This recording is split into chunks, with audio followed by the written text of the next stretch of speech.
ராணிப்பேட்டை சட்டமன்ற தொகுதிக்கு உட்பட்ட வாக்காளர் சிறப்பு தீவிர திருத்தம் பணிகள் தொடர்பாக பாஜக தேசிய சிறுபான்மை பிரிவு செயலாளர் வேலூர் இப்ராஹிம் ஆலோசனை வழங்கினார்.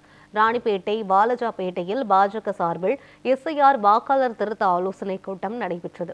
இதில் பாஜக தேசிய சிறுபான்மை பிரிவு செயலாளர் வேலூர் இப்ராஹிம் கலந்து கொண்டு எஸ்ஐஆர் தொடர்பான பணிகள், விடுபட்டவர்களை சேர்ப்பது, இறந்தோரின் வாக்குகளை நீக்கும் முறை ஆகியவற்றை ஆய்வு செய்து ஆலோசனை வழங்கினார். பின்னர் பேசிய வேலூர் இப்ராஹிம், எஸ்ஐஆர் திட்டத்திற்கு தமிழக முதல்வர் எதிர்ப்பு தெரிவித்துவிட்டு பின்னர் தனது கட்சி நிர்வாகிகளை தொலைபேசி வாயிலாக அழைத்து எஸ்ஐஆர் பணிகள் எவ்வாறு நடைபெற்று வருகிறது என விசாரிப்பதாக விமர்சித்தார்.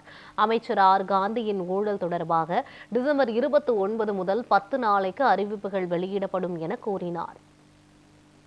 நம்முடைய கட்சியின் நிர்வாகிகளுடைய ஒத்துழைப்போடு யாரெல்லாம் விடுபட போகிறார்களோ அவர்களை அந்த வாக்காளர் பட்டியலில் ஒன்றிணைத்து, அதே போன்று யார் திமுகவில் இறந்து போனவர்கள் பெயரிலும் ஓட்டு போட்டுக் கொண்டிருக்கிறார்களோ அப்படிப்பட்ட போலி வாக்காளர்களை நீக்குவதற்கான முயற்சியை எடுத்துக் கொண்டிருக்கிறோம். இன்றைக்கு அது சம்பந்தமாக ராணிப்பேட்டை சட்டமன்ற தொகுதியின் சார்பாக BLA 2க்களோடு அவர்கள் எப்படி BLOக்களோடு பணி செய்கிறார்கள், இன்னும் எவ்வாறு தீவிரமாக அதை செய்ய வேண்டும் என்பதை நாங்கள் ஒரு பெரிய ஆலோசனை கூட்டத்தின் மூலமாக நடத்தி காட்டியிருக்கிறோம்.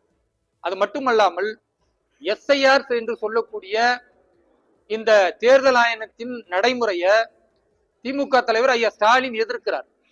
இன்னொரு பக்கம் தன்னுடைய கட்சிக்காரர்களுக்கு ஒவ்வொருத்தருக்கா போன் பண்ணி நிர்வாகிகளுக்கு எல்லாரையும் SIRல சரியா சேர்த்துக்கிட்டு இருக்கிறீங்களா, ஃபாலோ பண்ணிக்கிட்டு இருக்கிறீங்களா, நடைமுறை கரெக்டா வருதா, ஐயா கரெக்டா வருதுங்கய்யா அப்படின்னு எல்லாரும் பேசுகிறதையும் ஒரு பக்கம் அவருடைய முகநூல்லையும் போடுறாரு. எவ்வளவு பெரிய கேலி கூத்து பாரு.